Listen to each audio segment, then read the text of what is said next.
So welcome back on stage 2. I'm looking forward to the next presentation from Michael LaBrosse on the topic data management, finding the balance between good data and technology. This presentation ties in perfectly with the keynote. Michael has joined FactSet in 2011 as a consultant. He now is Vice President, Senior Product Strategist, Data Management and Integration. And this includes symbology, reconciliation, asset identification, and data connectivity. And Michael earned his Bachelor of Science in Finance from Bryant University. Michael, we're looking forward to your presentation. Thanks for being here. The stage is yours. Thank you very much. Appreciate it. So today I'll be diving into many of the key themes driving data management, as well as talking about some of the solutions that FactSet has to offer in this space. Now, more and more, data is becoming increasingly important to firms' ability to execute and really deliver to their clients' needs. Many firms today are undergoing a digital transformation, and increasingly they're seeking to simplify operational footprints and do more with fewer providers. This also includes their shift towards the cloud, where historically firms have needed to manage their own local tech stacks, which proved expensive and required the application of resources outside of their primary focus. With the shift to the cloud, firms are building out architectures in hosted environments, consolidating their data into one platform to support many different workflows. This shift really allows firms to spend less time managing technology and more time analyzing data and focusing on investment decisions. Getting the data and workflows into one place is really only part of this evolution. Effective data management becomes the missing piece to firms' successful migration to the cloud. Alongside that, it's important for us to offer a flexible services model. Deployment of our solutions is half the battle here, and interest in an a la carte approach to services is often more preferable to a one-size-fits-all approach, which isn't working. So we make sure that we're working towards a flexible services model that will allow more firms to really get the data that they need where they want it. Finally, we're going to touch on multiple discipline data a bit. Now, more than ever before, firms are using and displaying data in numerous ways. Firms must provide transparency to this data, as well as to tailor-fit distribution to various parties, whether that's their clients or regulatory agencies. And ensuring consistency across these results is critical.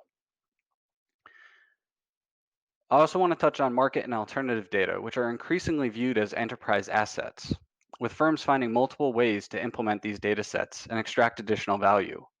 From inputs in research models to components in internal and external digital portals, cloud architecture ensures accessibility, while effective data management ensures accuracy, quality, and streamlined utilization. Now, there are a lot of solutions that FactSet has in this space, particularly data management solutions. And I'll be touching on some of the challenges and the way that the solutions really address those challenges.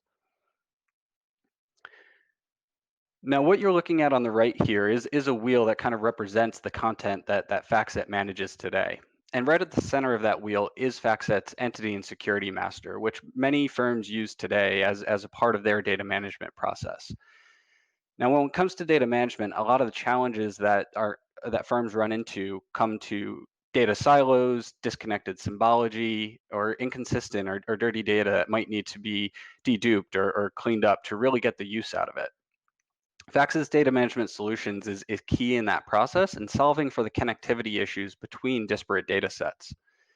It's important for clients to eliminate data redundancies and address different discrepancies, and making sure that you can appropriately identify assets and reconcile from one to another, from data set to data set, system to system, is increasingly important in today's environment.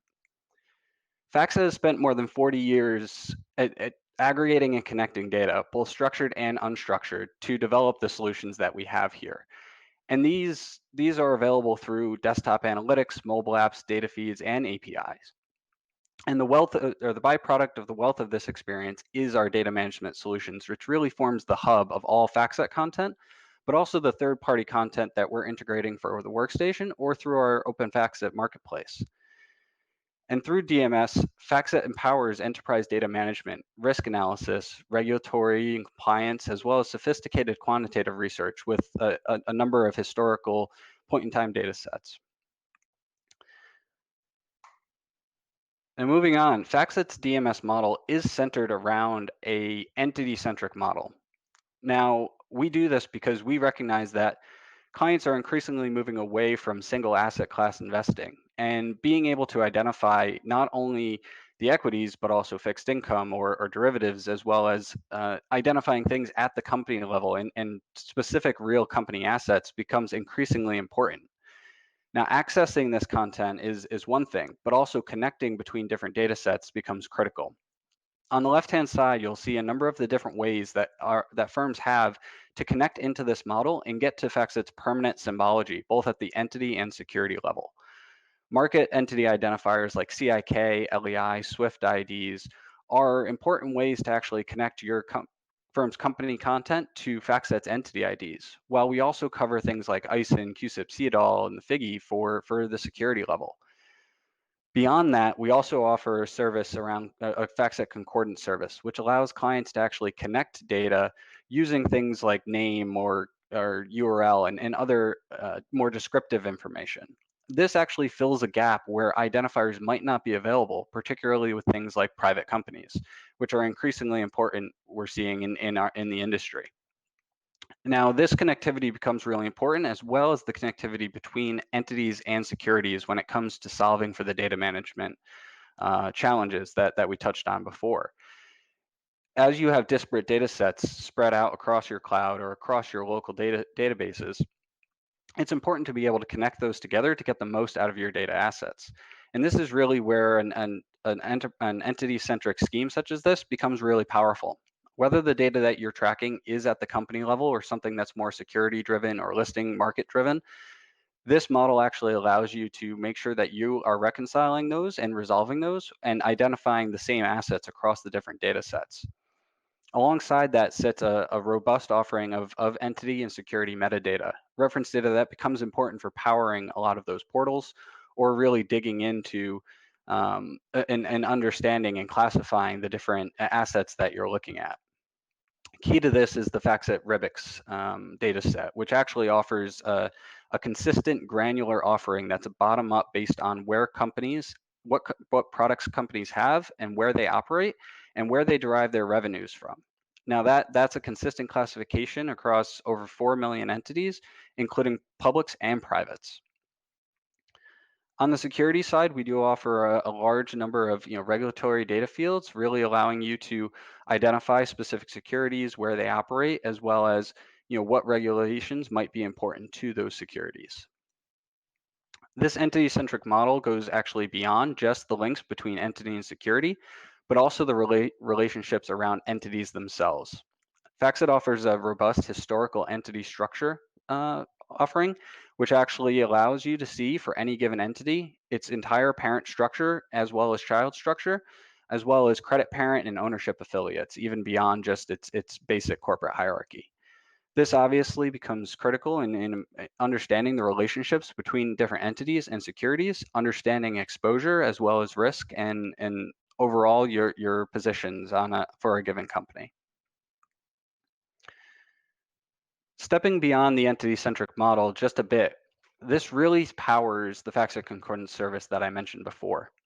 FactSet's Concordance service, as I mentioned, allows firms to submit things like entity name, location-based information, URLs, and map records that they don't currently have identifiers for. This acts as an access point to get into the FactSet Entity ID, which opens up the wealth of other content, connecting through other identifier types. So whether you have a CRM workflow or you're integrating a third-party data set that may not have IDs that you have available, this is a perfect way to bring those different concepts together, and it's available in a number of different methods. We do offer this via SFTP, a web application, as well as an API offering and a direct integration in Snowflake.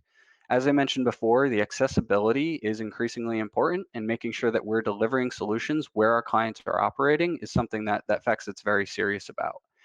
And when it comes to mapping these types of entities, it's not just public and private companies as I was discussing before, but also mapping at subsidiary level, holding companies, government agencies, funds, universities, foundations, etc. FactSet actually maps over 30 different kinds of entities, making sure that you have a granular classification of what that asset is, and ultimately the types of relationships that might be relevant to each of those assets.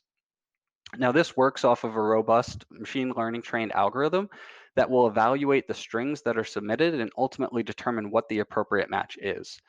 Recognizing that there's a lot of variability in a process such as that, this is an open and accessible, transparent process that actually allows clients to see not only the algorithmically determined match, but also potential matches, with tools allowed for clients to maintain their universe, as well as a managed service offering behind the scenes that allows clients to leverage FactSet analysts trained in integrating content for FactSet's use directly for their own universes, which really allows you to outsource a lot of that work and have somebody else help with that data management challenge.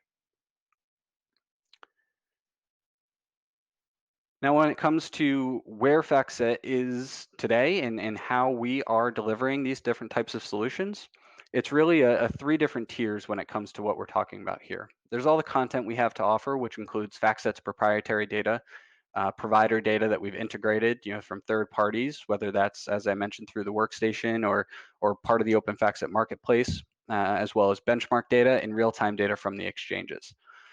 Key alongside this is our services layer. Touched on concordance service already, but we do offer also a managed database service, which is a FactSet cloud offering, which allows clients to spin up access to the data within seconds. Alongside that is also a professional service, which allows our clients to leverage FactSet trained professionals to understand the content and actually get the most out of it. And as I mentioned, a key to this strategy is really making sure that we are delivering this data and content where our clients are operating today, whether that's in the cloud, in Snowflake or AWS, locally in their local data sets where we've delivered data for years via our FactSet data loader, or with the FactSet API suite, which is increasingly becoming more popular in the industry. I'm going to dive into the FactSet DMS APIs a little bit more just to kind of highlight what we're doing in that space. Increasingly, we're identifying, the industry is trending towards more on-demand solutions and making sure that you're getting the specific data you need where you need it. And FactSet's content API suite is critical in delivering that. Just a couple APIs I wanted to highlight. The symbology API helps with that translation workflow we were talking about before, of taking in the identifiers you have on your side and translating those to a FactSet identifier, as well as some other common market identifiers. This becomes key to making sure that you can connect to the different data sets that you have and get the most out of your data assets. Our entity API provides robust access to that entity level reference data, including the entity structure, the ties between entities and securities that they've issued, as well as some basic reference data around the company, like former names and descriptions and things of that nature, as well as country of risk and other geographic information. The Ribix API provides access to that robust classification system that really delivers a granular view for investors to classify their companies. And because it is a bottom-up approach, you're really getting a deep understanding of what products they have and where they operate. And finally, the concordance API, which I've touched on our concordance service quite a bit at this point, but it's an important thing to highlight because it really solves for a problem that a lot of our clients have. Being able to send in, names either individually or in bulk via CSV, the concordance API allows clients to programmatically reconcile those identifiers and really get the most out of that connectivity and be able to connect to other types of data sets.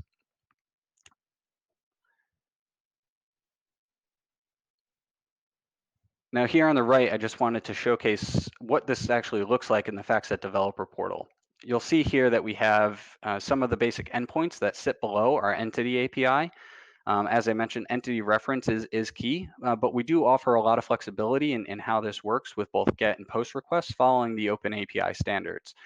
Now, the FactSet API suite is continuing to grow, as well as our DMS offering as a whole. The identifiers that were highlighted before is just a subset of what is in the offering, and being able to translate from a robust offering of different identifier types, we recognize is key to our clients' workflow. So this is an area of evolution, and more identifiers are being expanded to, including things like EINs, or in the near future, things like Japanese corporate number and other specific local registry IDs. So more to come in this space, and definitely if there are interested in these solutions, I encourage you to reach out, to myself or your FactSet salespeople, and we can certainly learn more and set up trials on these different data management solutions. And with that, we can transition into some Q&A. Thank you very much for your presentation, Michael. And yeah, first of all, I'd like to mention that you work out of Boston. So this might be the reason why I've seen a sunrise next to you in the background. Yes. Yeah, thanks for waking up so early. Yeah, we have one question coming from Antonia Sieber. Do you translate symbols like BB, ticker, or RIC as well? So as of right now, we do translate Bloomberg ticker. We don't currently translate the RIC, but that is something that we're currently exploring. As I mentioned, we recognize that increasingly, we do need to offer more identifiers and to just make those solutions more accessible, and make sure that our clients are able to translate the IDs that they have on their side more easily into the FactSet identifier scheme. So that there is a pretty robust roadmap in that area, and Rick is certainly on it. Yeah, thank you. Because before we get some new questions, I'd like to jump in and ask one question myself. Yeah, talking about the endpoints of the data consumption, what's the ratio between desktop versus API data consumption? So your presentation was more about the database. Is there a trend towards enterprise maybe at FactSet? Yeah, certainly. I historically, FactSet very much, got its start more in the workstation space and very much more desktop focused. But I'd say over the last 15 years or so, we've increasingly seen, a lot more of a shift towards the data feed solutions, which is an area that I do focus in, which might be why we focus more on that in this case. But certainly, whether it's taking data feeds locally into in bulk, or increasingly more recently with APIs, certainly we're seeing an increase in consumption in that way, which is certainly driving the focus there, and especially understanding that whether it's in these cloud environments or to power different types of digital portals, APIs may just fit better. And certainly we're seeing probably 60% or so of our clients shift in that direction, where historically they might have taken data in another way. Yeah, I got to know FactSet roughly 15 years ago, and it was all about integration of third-party vendors. It was more or less the data delivery for others, rather than owning own data. Yeah, so this has shifted. Yeah, certainly. It's absolutely been an evolution. As FactSet has shifted more towards a content owner than just a content aggregator. Obviously, including our most recent acquisition of True Value with our now own FactSet ESG data set. That really kind of showcases where FactSet is now more delivering its own content as opposed to just third-party data. Mm-hmm. Can I ask you on a rumor? Last week, your quote jumped by 5% on rumors that there might be someone taking over FactSet. I have no clue who this could be. Nor do I. I heard the same rumors, but no further information except for what you saw out there in the research reports. So that's about the extent of my knowledge on the situation. Yeah, I mean, FactSet is not a small fish. Yeah, it must be a big company approaching. Yeah, certainly. Yeah, we have some minutes left. I would encourage you to ask some questions from the audience. Everything was crystal clear. So if there are no comments and no questions left, then I would thank you again, Michael, for this presentation. And We will have this recorded, so if there's some, oh, there's another question. Do you think the market will consolidate? Yeah, so we can take this one. Yeah, Michael, can I direct this to you? Yeah, absolutely. So I do think there's a possibility for that. Obviously we've seen some movement in the market already towards that.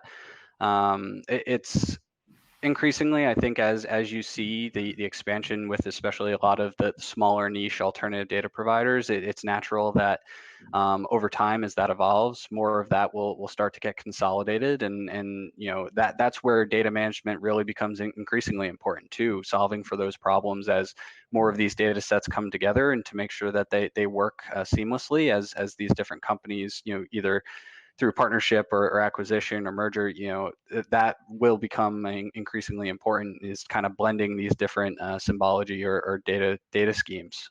So I do think that we're moving in that direction, and the trends really kind of showcase that. Yeah, and what we definitely see is this consolidation or the combination of both exchanges and data vendors. LSEG taking over Refinitiv, Deutsche Börse, ICE being big vendors in the market data space. So yeah, the combination is obviously good, and we will, this is my guess, we will see more in the future to come. Yeah, thank you again, Michael, for this presentation. I'll give you back 4 minutes. Yeah. And yeah, we're waiting for the next slide to start in 5 minutes. Thank you. Yep, thank you, and thanks everyone for your time.